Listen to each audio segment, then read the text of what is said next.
El discurso en los medios argentinos. Desde 1983 a la actualidad, hasta este presente, los grandes comunicadores de la Argentina han acompañado, confrontado o condicionado a los gobiernos nacionales. Por solo nombrar algunos, Majul, Lanata, Feynman y otros nombres marcaron la agenda pública con su posicionamiento político y su capacidad de moldear la percepción social.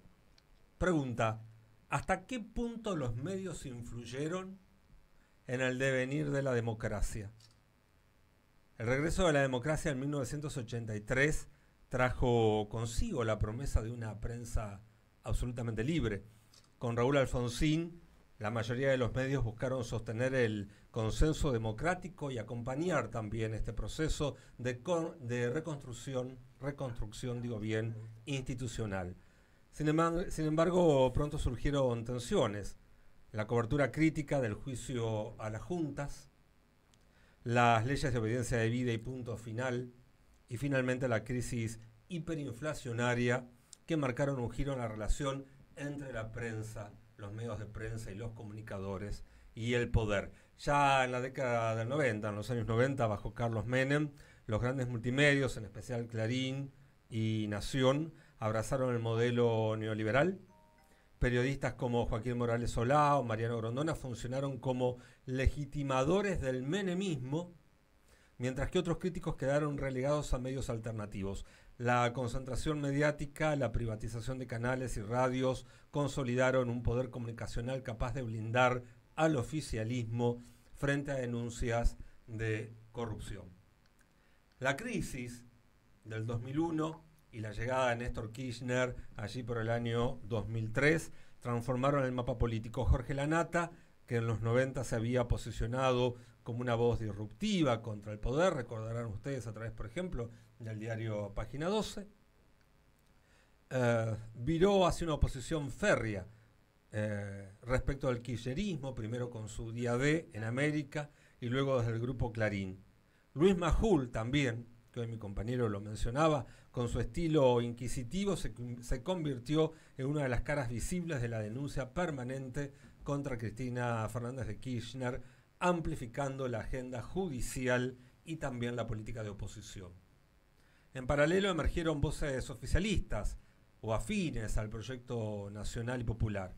Por ejemplo, Víctor Hugo Morales, que se consolidó como referente en defensa del kirchnerismo frente al avance del grupo Clarín, mientras que Gustavo Silvestre, por ejemplo, tras su salida de TN, en las dos voces, recordarán ustedes, encontró en C5N, luego de su paso por América, un espacio para disputar lo que nosotros denominaríamos sentido común.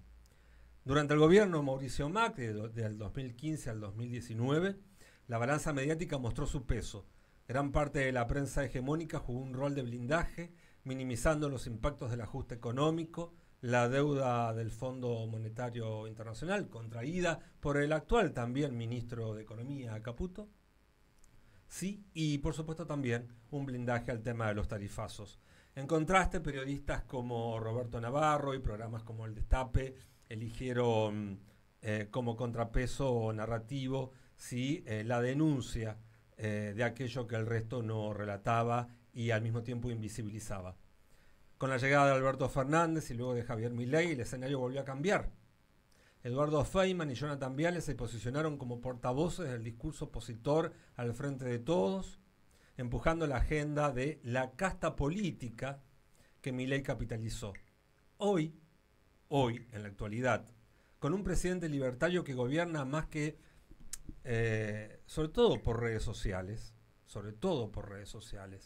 que por conferencias de prensa, los medios tradicionales enfrentan un desafío: seguir marcando la agenda o resignarse a amplificar los posteos en X, antes Twitter, y los posteos en TikTok del propio mandatario.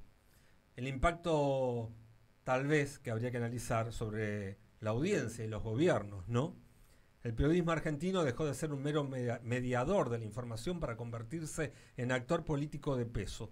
La construcción de relatos desde la pesada herencia hasta la corrupción K o la casta modeló la percepción ciudadana e incidió directamente en la gobernabilidad de los distintos presidentes. Hemos nombrado prácticamente a todos desde el advenimiento de la democracia hasta la actualidad.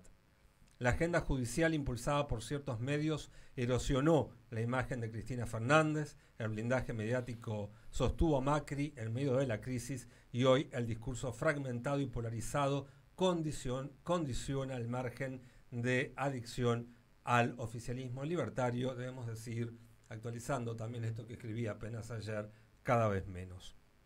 En conclusión, desde Alfonsín hasta Milei, el periodismo argentino mutó de garante democrático a actor político, con intereses explícitos. La frontera entre informar y militar se desdibujó y figuras como Lanata, Majul, Feynman o Morales encarnan esa metamorfosis. A no enojarse es lo que han ido demostrando a través de los medios y es algo absolutamente público. La pregunta abierta es si los medios seguirán siendo un factor de poder que condiciona a presidentes o si las redes sociales y la comunicación directa del líder de turno terminará por arrebatarles el monopolio del discurso público. Ayer, y para terminar, escuchaba una definición muy interesante del periodismo. El periodismo no solamente está para informar, sino también está para generar cambios y para mostrar también, obviamente, la realidad. Hasta aquí, entonces, esta columna, Claudia,